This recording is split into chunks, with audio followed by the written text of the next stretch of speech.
Hello and welcome to McClendon Studios, Random Thoughts and Observations. I'm your host, David E. McClendon Sr., and this is Kissy in her new hat. I hope you like it. My beautiful child bride made that hat for her.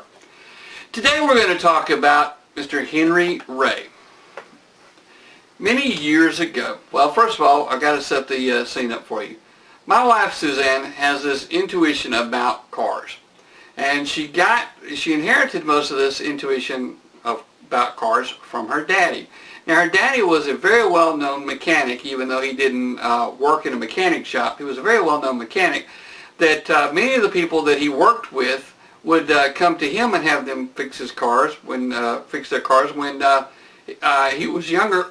And then later on, he had a 57 Chevy, a beautiful 57 Chevy that he completely restored, and it was absolutely wonderful.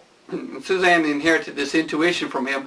He could hear a car and know exactly what was wrong. He could hear a car running and could tell you that the timing was off by minuscule amounts.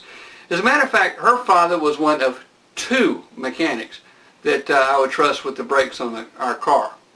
The other one was our head mechanic, not the shop foreman, but our head mechanic at the store.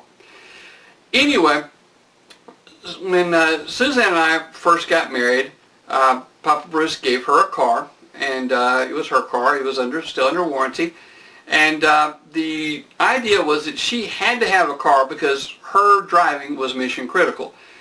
She'd take things to the bank, she'd pick up items for the store, she'd run errands for both Western Auto and Iva Associate Store and McClendon Rental, and so it was very important that she had a good, reliable car. And it was even more important once she got pregnant that she have a good, reliable car. Anyway, my father had found this one car dealership down in Elberton, Georgia. They sold Ford products, Ford, Lincoln, and Mercury.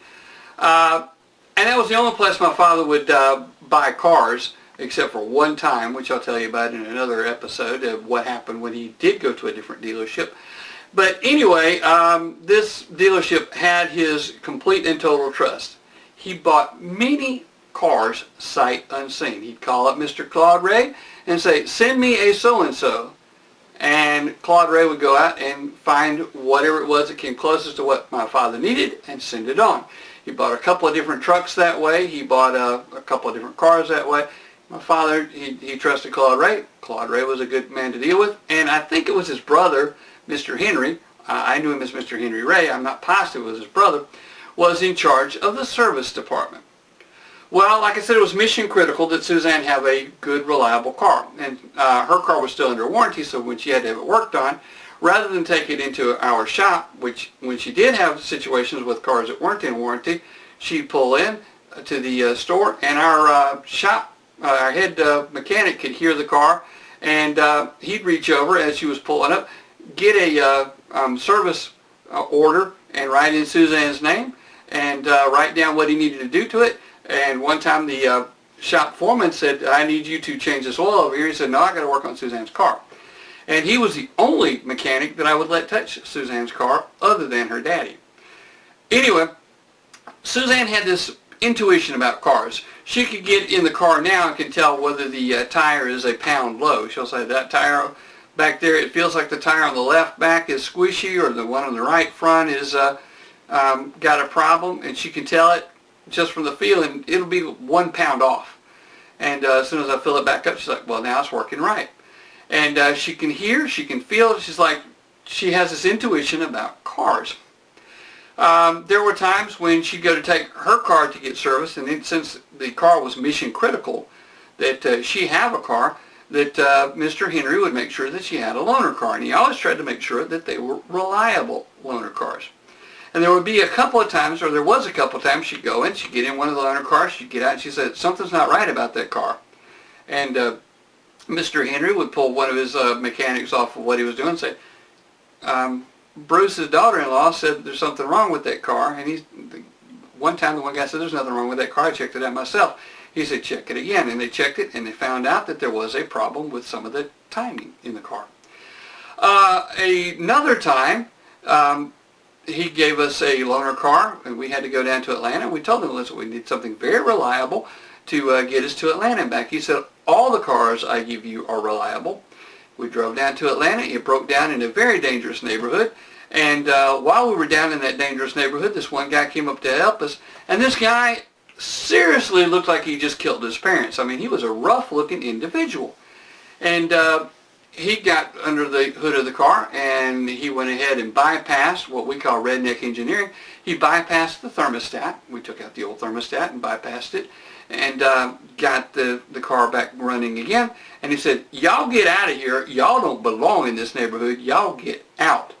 Well, come to find out, we went to stop at my uncle's house a little bit later and fill the car back up with antifreeze and water again. And as my uncle is there, he says, "Where y'all broke down at, that's a pretty rough neighborhood." And we found out shortly after that there had been a minor riot in that area shortly after the guy told us to leave. And I don't know what would have happened to us. Nobody died in the riot, but I don't know what would have happened to us. A little while later, Suzanne took her car to the Ford dealership, and Mr. Henry Ray said, "I got a car, a perfect car. It's practically brand new. It's a current year Ford Granada." Took it in. I've had 3 mechanics work on it from head to toe. There's absolutely nothing wrong with this car. It has been checked out. All the hoses have been replaced. All the belts have been replaced. The timing has been set perfectly. It's completely and totally perfect. We've even vacuumed it out. We've checked it from top to bottom. I've had 3 mechanics go over it, and every one of them swears that there's nothing wrong with this car. Now, these are factory-trained, Ford-certified mechanics, and they checked the car out from top to bottom. Well, Suzanne drove it back, and then later that night, she and one of our friends decided that she needed to go to her house to pick up something and bring it back to our house. And so Suzanne and this friend jumped in the car, and they went riding, and the shortest distance between 2 points happened to take them through a less than desirable neighborhood, and the car broke down. Well, the car broke a timing chain. And as anyone knows that knows anything about cars, a car that's still under factory warranty back then, where the factory warranty was 12,000 miles, shouldn't be breaking a timing chain, but it did. And when we called Mr. Henry, he said, "I'll send a wrecker right away," and picked up the car. And after they determined what had happened, he says, "A timing chain broke." He said, "That doesn't happen. That never happens." It wasn't impossible to happen, obviously, but it was very, very rare. Shortly after that, he called my father and said, "If I ever have a car that I'm going to take in trade that I'm the least bit doubtful about, I'm going to have Sudie Lou, your daughter-in-law, drive it." Now, nobody but my father called Suzanne Sudie Lou, but since my father talked about Sudie Lou so much to Mr. Henry thought that was her name, was Sudie Lou. And because that's all my father ever called Suzanne was Sudie Lou. Anyway, he said he even had a sticker in his mind that he was going to put on the car to show that it was Sudie Lou certified as being a reliable car, and he would be able to sell it for top dollar, because if it passed her test, if she didn't find something wrong with it, or it didn't break down on her, that was a perfect car. And we never actually got to the point where he was going to pay her to test out the cars, because my father died soon after that. But he did say that he really had intended to do this, that he really was going to get her to check out cars for him, because if she could drive it and not have a problem, there couldn't be a problem in that car. And that's the story of Mr. Henry Ray and my beautiful child bride Suzanne and cars. To this day, she has an intuition about cars. She can tell it's like she and the car are one. Anyway, if you like this video, then please subscribe to us on YouTube or follow us on this blog. Leave us a comment down in the comment box below, or drop us an email to gindysvideos@gmail.com. That's GINDYSVIDEOS at Gindys, well, you'll figure it out. gindysvideos@gmail.com. GINDYSVIDEOS at gindysvideos.com.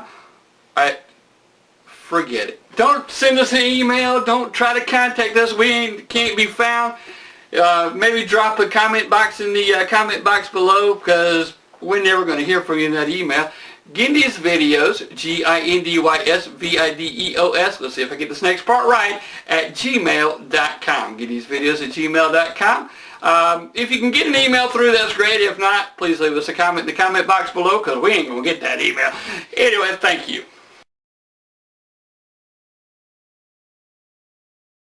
This is a Federal Trade Commission required notice. When you click on an advertisement that is displayed with this video, or just before it, we receive a small commission. Sometimes, if you merely watch an ad, we receive commission. If you purchase anything by clicking on links on any of our websites, we receive a commission as well.